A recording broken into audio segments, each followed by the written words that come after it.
พียงเขาเขียวรัศมีเที่ยวยี่ยังเลื่อมใดลังสีทันทีขาวก็ข่าวดีสุดทายิ่ง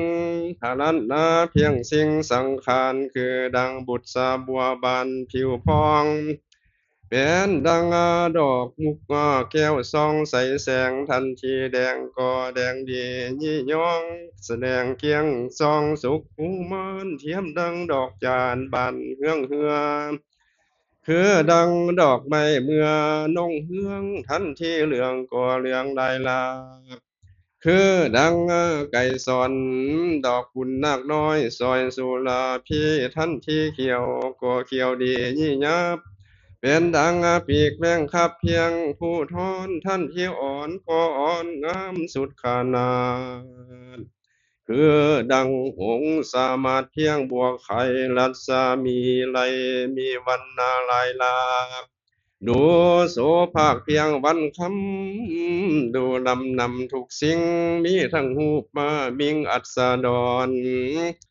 มีทั้งหูปกุลสะล้อนสร้างเถือนเนื้อให้เพื่อนทั่วละพี่ทันเทมหูปทั้งลานสามีทั้งหูปลาสาสีอยู่ธรรม มีทั้งหูปละลอกนอน้ำสาลานาคนลายมังกรกลุ่มนาคสัมภาภาคพร้อมฤทธิ์ญาณเป็นวัฏฐาพื้นวิเศษ คือดังเกิดในประเทศเท้าสองสวรรค์นางสีสุพรรณพุทธดีราชเทวีตาทิตาทาลงสมศรีงามยิ่งด้วย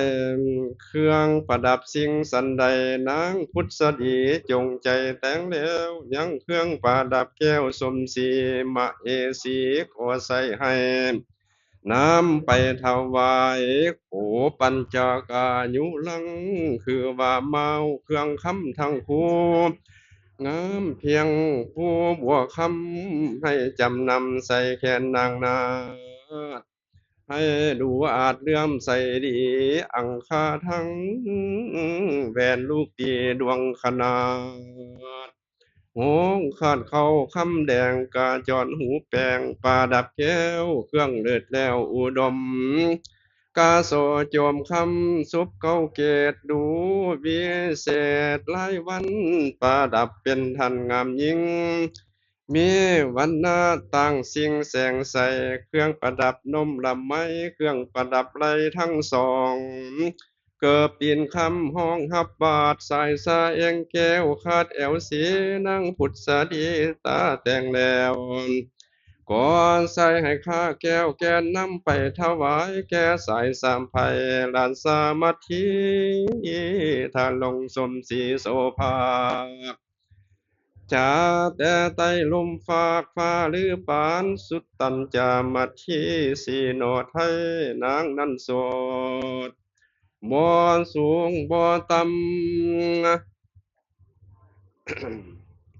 บ่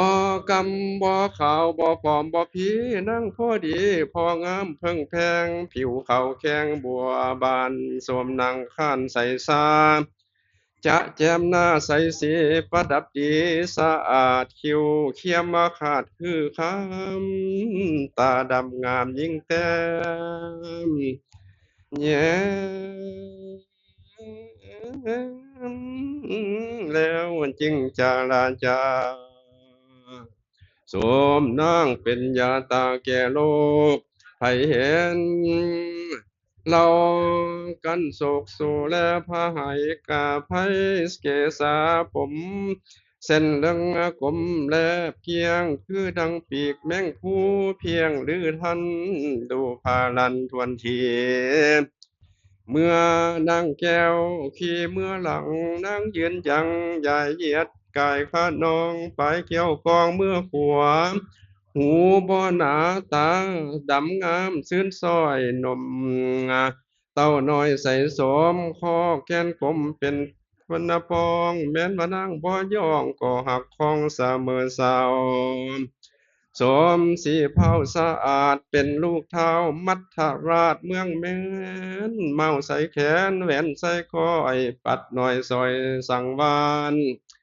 นางคานย่อบูชาพระเจ้าหลายกำเนิดนางได้เกิดใจศรัทธานางได้กวาดวัดปัดควงเขตพระและเจดีย์ทั้งควงสีมหาโพธิ์บุญนั้นโสดสมฤทธิและนางลานสามัคคีทะลงสมศรีลำเลิศประเสริฐกว่านางคนทั้งหลาย กุฏทาลิอิว่าเป็นปรุจจาดังต้นกล้วยคำงามลำเลิศอันเกิดในป่าจิตตะวันอันมีในสวรรค์ฝากฟ้าเฮืองหุงหน้าทั่วไตรัศมีไหลภายแพงลมแก่ไกวแกงกวัดไปรัศมีไหลคำเคืออักลาเหยือกแตง แล้วนางแก้วก็ประสงค์ให้ข้าสวงใส่แนบไปทานำไปถวายแก่สายสามภัยราชสามัคคีนางสมศรีนางนุ่งถ้าลงสมศรีนางนุ่งพลันนาเพียงพุงกายาคือดังเทพพานดาอัศสุราแมนมิง ลอดฟ้าแล้วเจียงลงมาพื้นหนึ่งชื่อว่าโคมาวัฏฐาพื้นวิเศษอันเกิดแต่โคมาประเทศห้องนครไสนครคานใส่จักกระทำด้วยไฟใส่จักกระทำด้วยได้สอดสนไหมสร้างใจไว้แว่นสลาดการทำด้วยเปลือกไม่ฟาดฟองขาว เส้นใยยาวยี่ยองเส้นเกี่ยวอ่อนสุขผู้มันคอยทอดทานเป็นแผ่นสร้างแก้วแกนแหวนประสงค์เป็นพื้นทาลงเทียมแท้พลานนาแจ้งแจบเจียลายหูปนางกายไหววาดสร้างมาราชาสีเสียงคันสาดีเลี้ยงขึ้นเขาแขกเต่าและสังกา สาพาลูปามีหลายหลากมีทั้งนกจากกาภาคพร้อมเยี่ยมหยอบเจียวป่ามีทั้งนาคานาคีกินนารากินนารีกินนารอนจอนเจียวคู่จับไม่อยู่สอนร้อนนกน้อยซ่อนคอออกเยี่ยมหยอกและลิ้นหางเหินเกระเพิ่นหัวหางกัง ปีก ถ้วยเต้นหลีกเสือสิงสัพพะลุปาทั้งหลายมีบ่อน้อยบ่หูกี่หอยผากลิงลายไผเห็นหายกังวลแล้วพญาติไผเห็นก็หายคำทุกขวินาศอยู่สำบายแม้นว่านุงทะลงก็หายคำโศกเศร้าโศกาเหตุว่าเป็นของภากสัตตาตนประเสริฐ บุญเกื้อเพื่อเกิดนำมาแสนคำตาควรคาดไว้เหตุว่าเป็นของปานเทศไทยทางไกลสวมนางไว้นางนงไว้ใส่สุดขนาดทะลงเครื่องอาจดูงามผืนหนึ่ง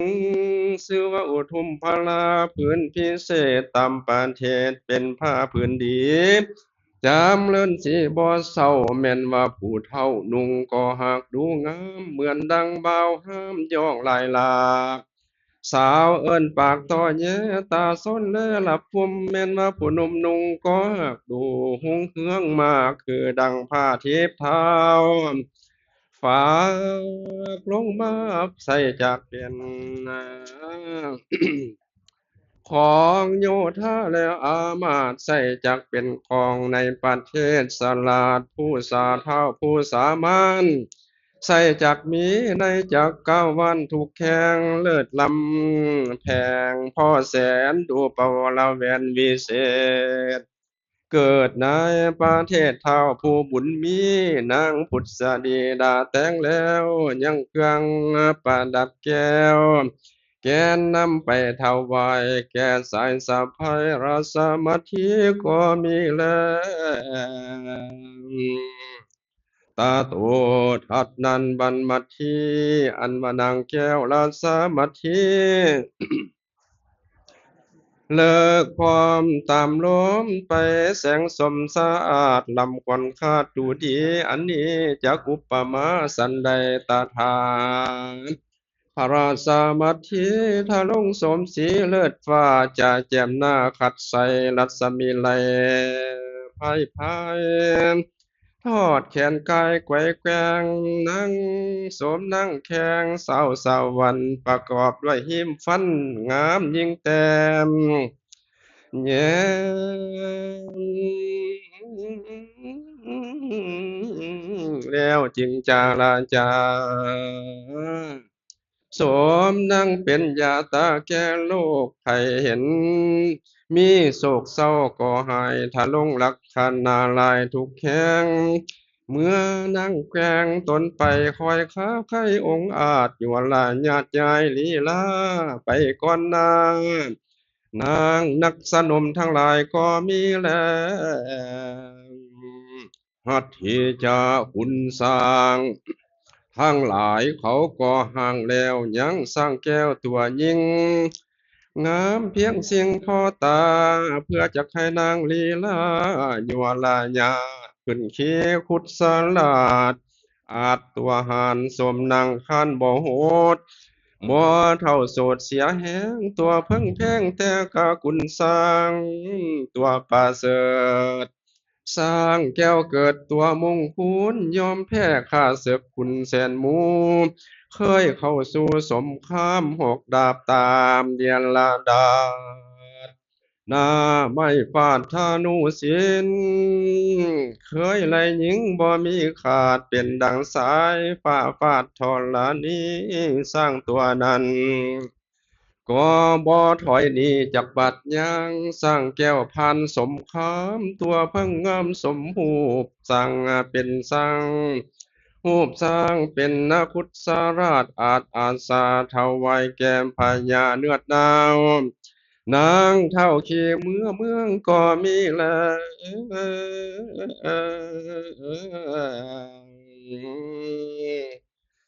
สวนใส่ยู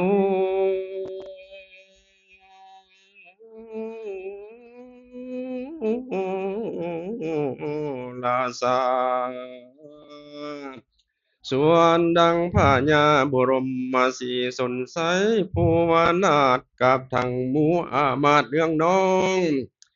ได้12อโคเพนีเขายินดีสวรรค์เสงถวายเสียงาด้วยเตสันธรรมพาบาท เนื้อหายขาดยินดียิ่งยินดีเขามีใจไม่ตีสมซื่นบ่เต้นเตือนกวนกันโดยแต่หลังตามมัดทางสัพพันหิตังภิกขเวดูลาภิกขุสงฆ์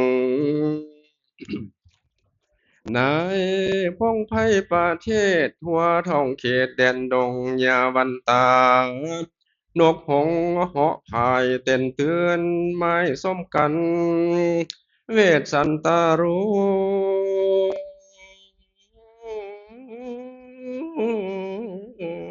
ลาซาอ่านบาพญาเวสสันตาราธรรมผาบาทฝูงหมูเนื้อมิขราชเดียนดงยาวันตา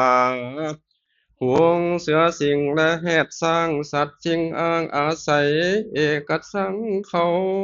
น้อยใจศพโยบอกว่ามูหลวงลายเอกสังเขาศพเศร้าสอบซ้ำบ่ห้องคำเสียงหวานเจ็บใจปานไฟพอกปางเมื่อเท้าออกจากป่าไม้เมืองนั่นแหละนา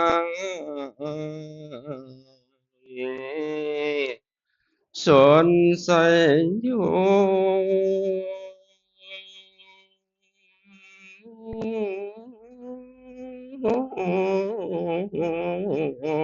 อันบามปัญญาบุรมสีสนใส่ภูวนาถกับทั้งหมู่อามาตย์เรื่องน้องมาอยู่คล้องในป่าไม้พำว่าได้เดือนหนึ่งแล้วดังนั้นบรรเผาราปิดตาตนพร เจืองต้านต่อหมู่เสนาวาดุลาอามาตย์ราชสารเสนาทั้งหลายเฮ้ยแต่เฮาทั้งหลายมาอยู่ในป่าไม้พำว่าได้หลายวันมากแล้วค ควรราธนาลูกแก้วกูเสด็จเข้าสู่เมืองไปจาอามาตย์จาอันว่าอามาตย์ทั้งหลายฟุ้งสลาดจึงทุนหุบมาทุนหับบาทราชการว่าพุงข้าไว้พาผู้บ้านนางเก่าควรเทียมหาราชเจ้าเอวัง